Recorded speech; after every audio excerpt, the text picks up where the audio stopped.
Terima kasih Pak Ade. Assalamualaikum warahmatullahi wabarakatuh. Selamat siang dan salam sejahtera untuk kita semuanya. Alhamdulillah rabbil alamin wa salatu wassalamu ala asrofil anbiya'i wal mursalin wa ala alihi wa sahbihi rasulillahi jama'in al-mabashir. Pertama dan yang utama, mari kita ucapkan puji syukur kehadirat Allah Subhanahu wa taala, Tuhan yang Maha Esa, yang masih memberikan kita nikmat kesehatan, kesempatan sehingga kita dapat berkumpul di kegiatan diseminasi budaya positif yang akan saya sampaikan di siang hari ini. Salawat serta salam kita hadiahkan ke junjungan kita Nabi besar Muhammad SAW yang sama-sama kita harapkan sapaan beliau di masa nantinya dengan apa? Allahumma sholli ala sayyidina Muhammad wa ala ali sayyidina Muhammad. Bapak Ibu yang berbahagia, pertama sekali izinkan saya memberikan beberapa diseminasi hal-hal yang sudah saya pelajari selama saya di pendidikan guru penggerak angkatan 9 ini.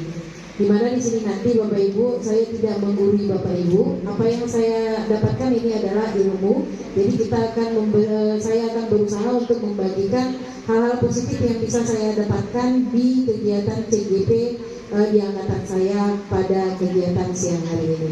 Bapak Ibu yang berbahagia semuanya, sebelum saya masuk di pembahasan positif yang akan saya sampaikan, saya terlebih dahulu meminta maaf kepada Bapak Ibu jika nanti ada kata-kata saya yang tidak berkenan di telinga Bapak Ibu atau mungkin menyinggung perasaan Bapak Ibu di kegiatan ini nantinya.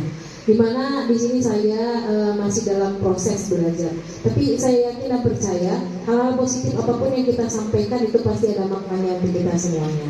Bapak Ibu yang berbahagia semua, di siang hari ini saya akan membahas tentang budaya positif. Di mana di sini di pembelajaran kami itu kalau kita lihat materi-materi ini adalah modul 1. Modul 1 itu dimulai dari yang namanya pemahaman filosofi Ki Hajar Dewantara Bapak Ibu. Ki Hajar Dewantara menyebutkan bahwasanya tugas kita sebagai guru adalah menuntun anak supaya mulai dari mereka tidak tahu sampai mereka berhasil dan bisa berbaur di masyarakat. Itu materi modul 1.1. Ya, ada yang namanya filosofi, di mana dia makna dari filosofi Ki Hajar Dewantara ini sangat mendalam sekali. Di mana selama ini kita selalu berikan kepada murid, kalau nggak ada ibu kamu nggak ngerti apa-apa. Kalau ibu nggak memberikan sesuatu ke kamu nggak tahu apa-apa. Seolah-olah anak-anak yang kita hadapi itu adalah anak-anak yang kosong. Padahal sebenarnya tidak. Ki Hajar Dewantara menyebutkan bahwasanya anak-anak ini sudah memiliki kodrat yang dia bawa mulai dari dia lahir sampai dia nanti dewasa. Jadi tugas kita sebagai guru adalah menuntun melihat kodrat yang dia punya, lukisan gambaran samar-samar yang dia punya. Itulah tugas kita untuk menuntun, memilihkan warnanya, memilihkan polanya sesuai dengan kodrat si anak tadi. Kemudian Ki Hajar Dewantara juga menyebutkan untuk menuntun anak-anak itu tersebut, kita juga harus melihat yang namanya kodrat zaman. Artinya apa? Pendidikan di zaman kita dulu dengan yang sekarang tidak bisa kita samakan. Bahasa kita kan sering ya, ibu saja sekolah zaman dulu itu begini. Kemudian zaman sekarang ini Bapak Ibu, kita harus menyadari bahwasanya anak-anak itu sudah maju dengan teknologi. Begitu juga dengan kita gurunya. Jadi kita itu menuntut mereka tidak hanya dengan spidol atau papan tulis kayak zaman dulu, tapi kita sudah memasuki ke dunia mereka dengan adanya TikTok, Facebook, kemudian ada YouTube. Kita juga sudah harus mengikuti mereka. Jadi yang namanya menuntut itu sesuai dengan kodrat dengan zamannya. Jadi tugas kita bukan mengajar, bukan hanya mendidik, tapi menuntun sampai mereka menemukan kebahagiaan dan kesempurnaan di dalam hidupnya. Itu tugas kita sebagai guru. Jadi dari modul 1.1 kemudian kami nanti membahas peran kita.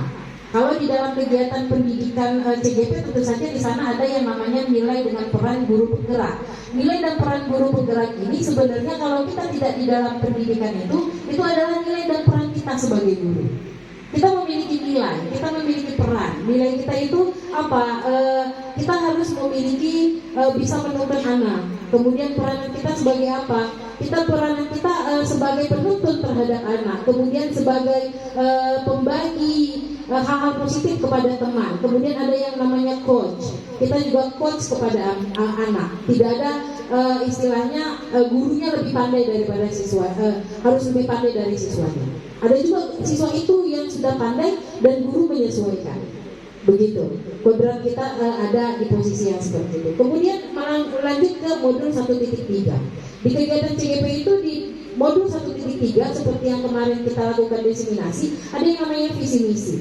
Kalau dulu kita datang ke sekolah ini dengan tujuan saya datang isi absen kemudian pulang tanpa tujuan yang jelas, cuma mengajar, tapi kita tidak punya visi. Yang punya visi cuma sekolah.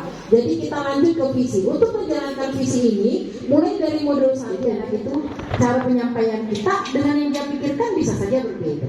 Ya berbeda ya. Kemudian lanjut. Konsep disiplin dengan identitas yang sukses, adanya konsekuensi, terencana atau disepakati sesuatu peraturan. Nah itu dia tadi. Bagaimana cara merencanakan peraturan itu nanti akan kita. Kemudian murid tetap dibuat tidak nyaman, ya, tetap dibuat tidak nyaman sesuai dengan apa yang dia lakukan. Contoh seperti yang saya sebutkan tadi, misalnya PR-nya tidak dia kerjakan di rumah, ya berarti dia kerjakan PR-nya di mana? Di sekolah. Jangan kita nilai, misalnya tidak buat PR ya sudah, kita garis di situ. Biasanya gitu kan, kamu nggak disiplin, udah kita garis. Terus harusnya gimana? Kalau dia tidak buat PR, ya konsekuensinya adalah membuat PR di sekolah. Kalau dia terlambat 15 menit, konsekuensinya apa? Ya dilambatkan juga dia pulangnya. Tetap juga dia terhukum, tapi sesuai dengan apa yang dia lakukan.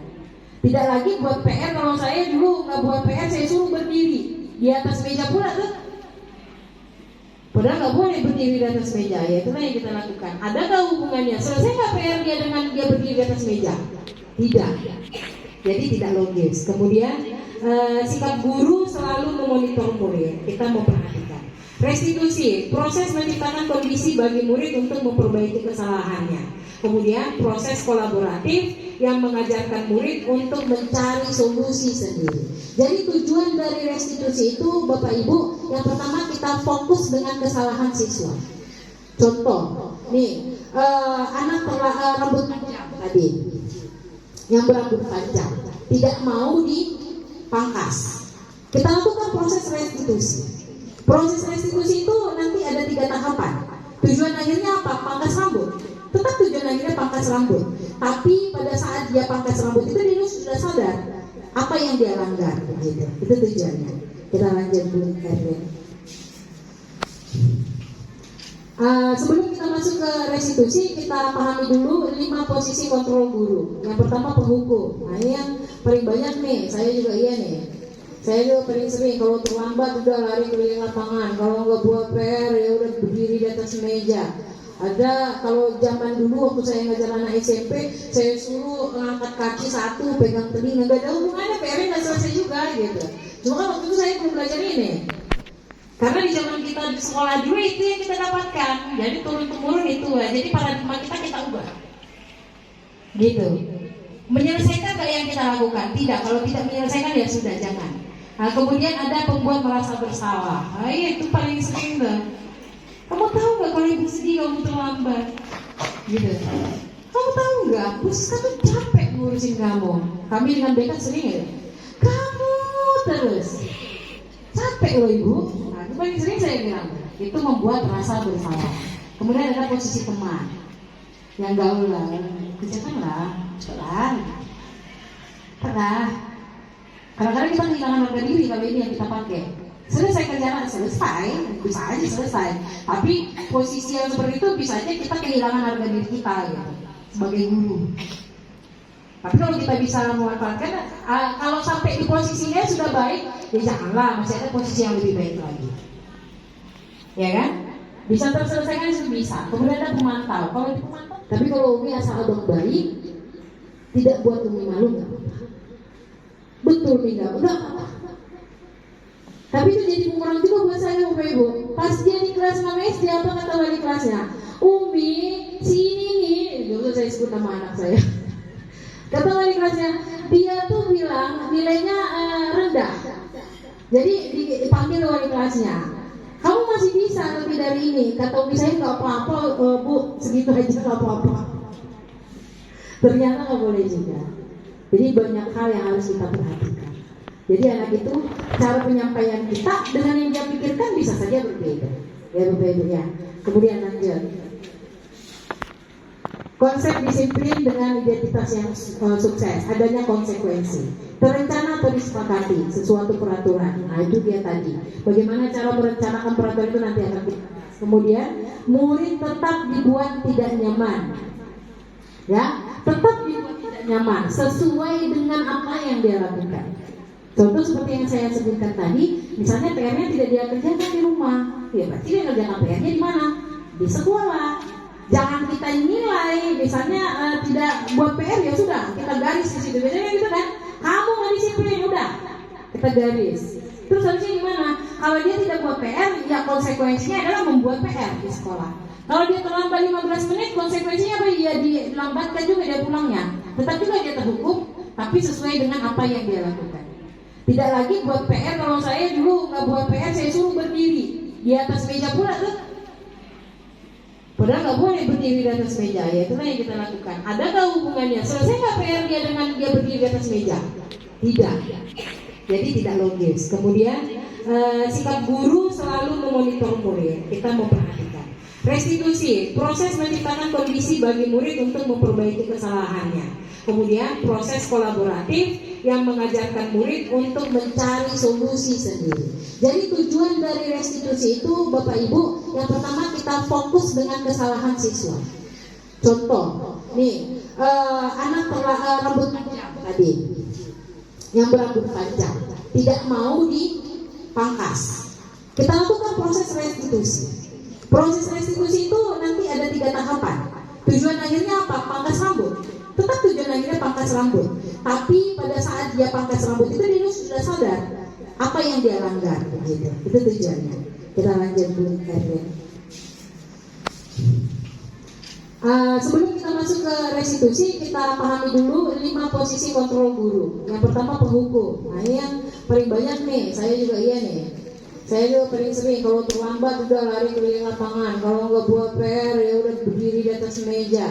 Ada kalau zaman dulu waktu saya ngajar anak SMP, saya suruh ngangkat kaki satu, pegang telinga, nggak ada hubungannya, PR-nya nggak selesai juga gitu.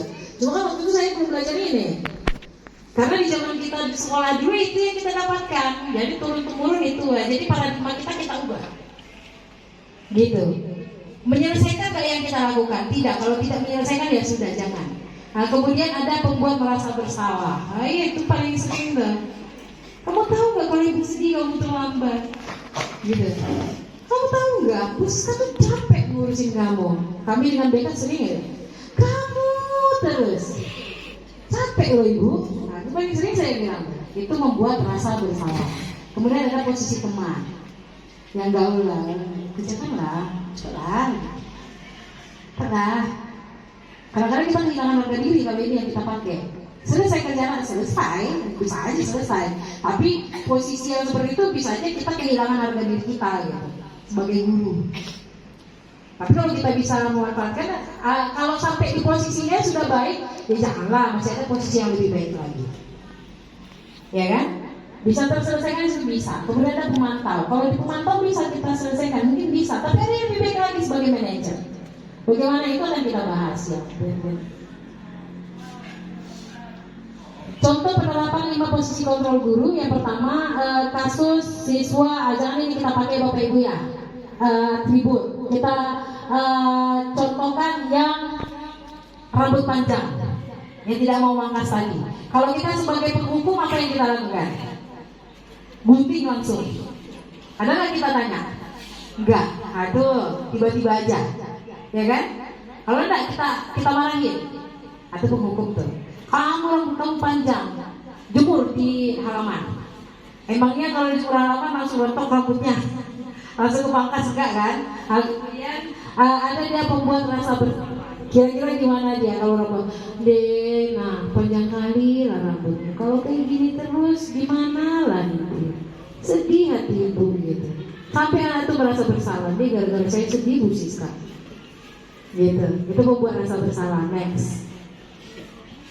Ada yang berposisi sebagai teman. Ayo lebih pangkas rambutnya. Parah, pangkas gitu. Itu kayak anak kurang musis jadinya. Kemudian ada sebagai pemantau. Ya, caranya misalnya si Adit nama anaknya. Dit, kamu tuh sudah melanggar peraturan loh. Harusnya peraturan rambutnya itu cuma sekian senti. Ya kan? Nanti sore pangkas. Atau sebagai pemantau belum boleh. Kamu udah salah, nanti sore pangkas. Kita nggak nanya, nanti sore itu ada waktu nggak dia? Kondisi di rumahnya ada duit nggak emaknya buat pangkas rambut? Gitu. Kita nggak nanya. Itu sebagai pemantau. Itu sudah bagus. Ada yang lebih bagus lagi. Selesai di situ permasalahan bisa aja selesai. Tapi apakah anak itu sudah memahami bahwasanya kenapa dia harus pangkas rambut itu karena peraturan? Tidak. Atau karena kenyamanan kalau dia rambutnya dipangkas atau tidak sesuai dengan peraturan? Tidak tahu deh, berarti pangkas saja. Tidak dari hati.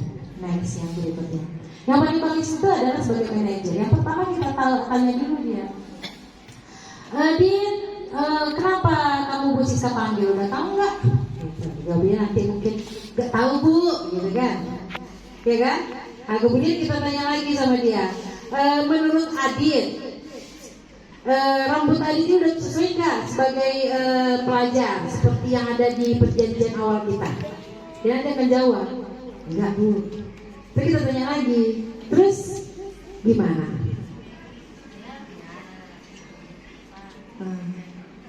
Iya, konten kreator TikTok saya buka keren kata dia. Sampo. Ya, dia cari duit di situ kata dia. Makanya dia nggak pangkas. Nah, kemudian kita sampaikan lagi peraturan sekolah mana yang sudah ada dilanggar kira-kira. Konten kreator itu betul. Kamu cari duit itu betul. Betul itu. Untuk dirimu sendiri bisa jadi, untuk keluargamu bisa jadi. Tapi kita di posisi sekarang masih pelajar. Kira-kira menurut Adit apa yang sesuai? Ya, cari uangnya dulu, apa belajarnya dulu? Nah, kalau kata dia cari uangnya, tapi dengan peraturan kita sekarang, apakah sudah melanggar menurut Adit? Pasti dia bilang, iya Bu, melanggar peraturan dia. Memang Ibu tahu, kamu rambutnya keren seperti itu. Kalau saya bilang dengan anak-anak, Bu Siska ini bukan gak suka dengan rambut panjang. Saya sangat suka, makanya anak-anak saya laki-laki sebelum sekolah itu rambutnya panjang semuanya tiga-tiga. Tapi pada saat fase sekolah kita namanya sudah tekan kontrak, sudah ada kesepakatan.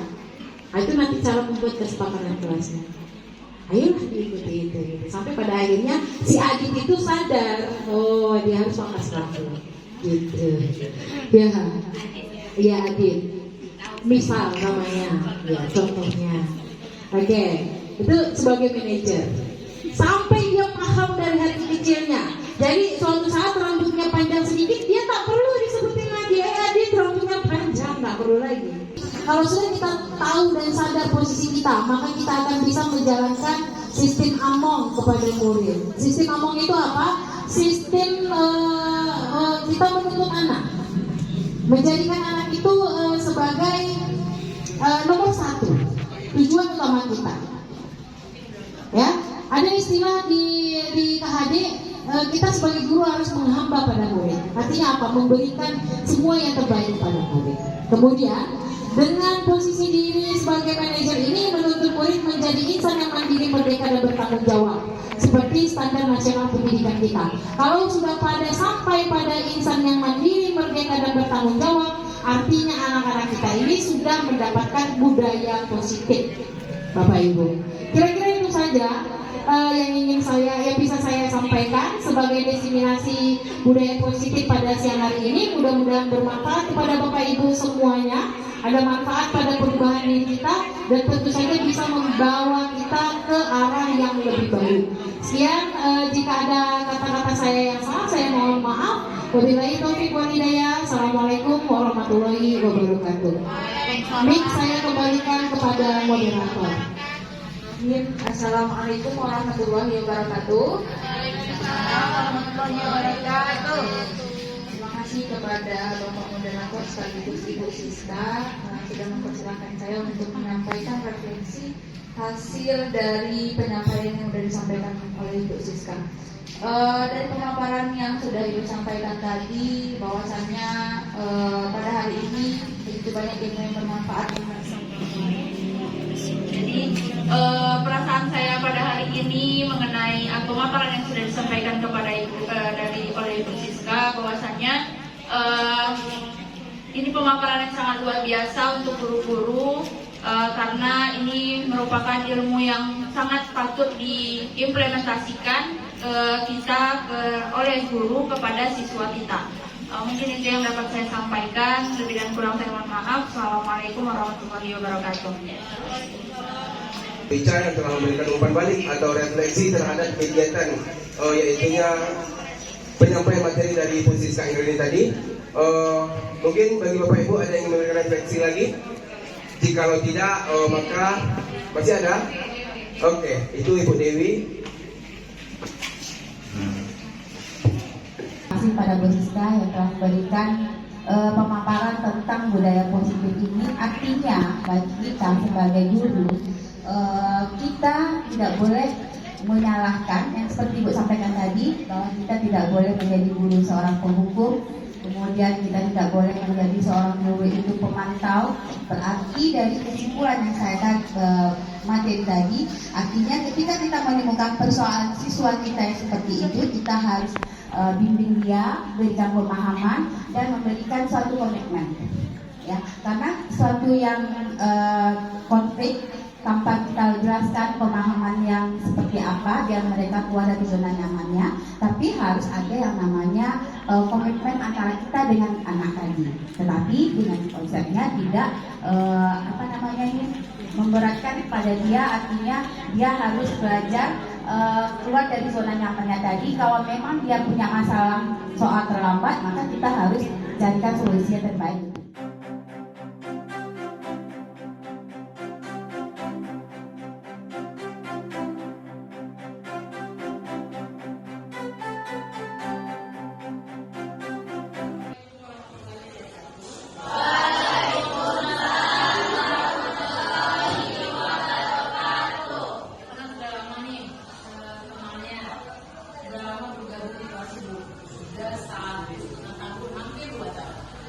Kemarin-kemarin kita di awal kelas 1, kelas 10, apakah yang mau SMA 8, juga bergabung dengan siswa yang bergabung, kita sudah buat peraturan-peraturan, ya kan?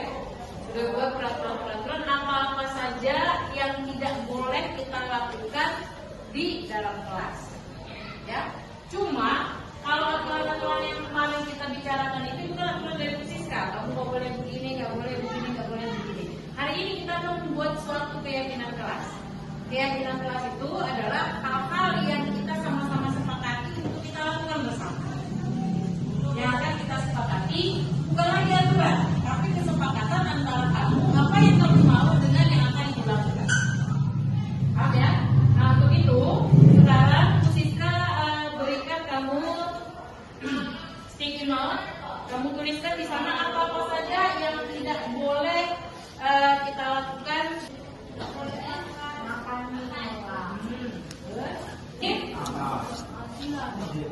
Apa tuh?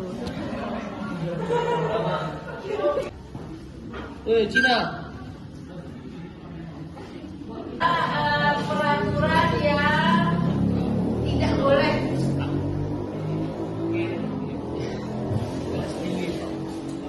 dilakukan pada saat pelajaran biologi. Oke, sekarang kita tempel ke depan. Tempel.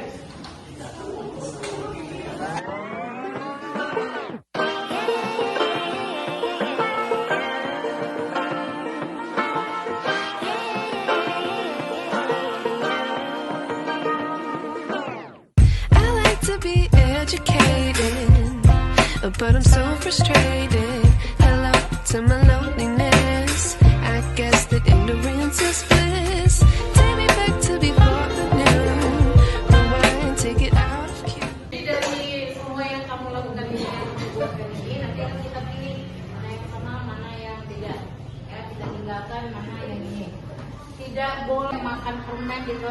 ini sama ya. Kita cabut satu. Kemudian tidak boleh berbicara saat ibu sedang menjelaskan pelajaran, nggak boleh keluar masuk, tidak boleh mengerjakan tugas di sekolah ya boleh lah. Tidak boleh mengganggu teman yang sedang belajar, oke. Tidak boleh mengerjakan tugas selain dari biologi. Tidak boleh meribut di kelas. Tadi sudah ada yang meribut? Belum ya. Kemudian tidak boleh meribut di kelas. Nah ini sama. Tidak boleh berkata kasar. Tidak boleh melarang Eri masuk apabila datang terlambat. Tidak boleh makan di kelas. Jadi enggak ya. Tidak boleh. Ini enggak ya deh. Terlambat masuk kelas pada jam pelajaran. Tadi ada yang terlambat. Oke, ini di sini. Tidak boleh mengganggu. Oke, sama. Tidak boleh permisi. Oke, sama. Tidak boleh meninggalkan kelas tanpa izin guru. Nih. Tidak boleh mengganggu. Udah tadi kan? Baik siswa dan siswi tidak boleh ke toilet berdua. Tidak boleh terlambat di jam pelajaran. Udah ada tadi kan? Udah kok. Kata kasar. Yang ngerti Bu. Ini. Oke. Ini sama aja enggak? Tidak boleh terlambat lah, udah sama nih. Tidak boleh mengerjakan PR di saat jam pelajaran. Tidak boleh pergi ke toilet lebih dari 3 menit. Tidak boleh melakukan ulangan. Tidak boleh membuang sampah sembarangan. Tidak boleh melakukan ulangan, enggak cukup. Oke. Ulang dijawab punyaku. Oke. Kalau ini kan hal negatif. Yang ibu kita buat kesepakatan kita adalah hal positif yang harus kita lakukan. Mulai dari sini. Tidak boleh makan di kelas. Apa artinya? Makan pada saat jam istirahat. Iya, makan saat jam istirahat tepat waktu. Nah, kemudian berkata kasar, jangan berkata kasar. Berkata yang baik dan sopan. Berkata baik dan sopan. Kemudian lagi, tidak boleh tidur di kelas. Termasuk tertib. Kemudian tidak boleh datang terlambat, tidak boleh mengerjakan tugas, tidak boleh mengganggu teman. Tertib juga.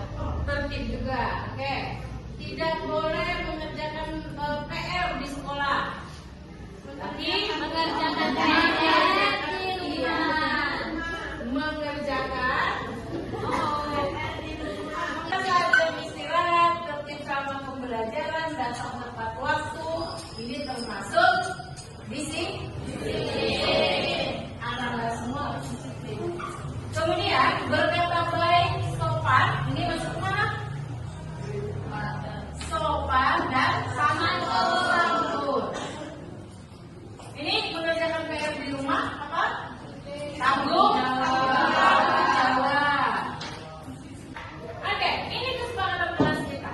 Sudah kita bentuk. Bisa kita jalankan? Jadi kalau dulu ada peraturan yang kalian sebutkan, peraturan itu dibuat untuk dilanggar.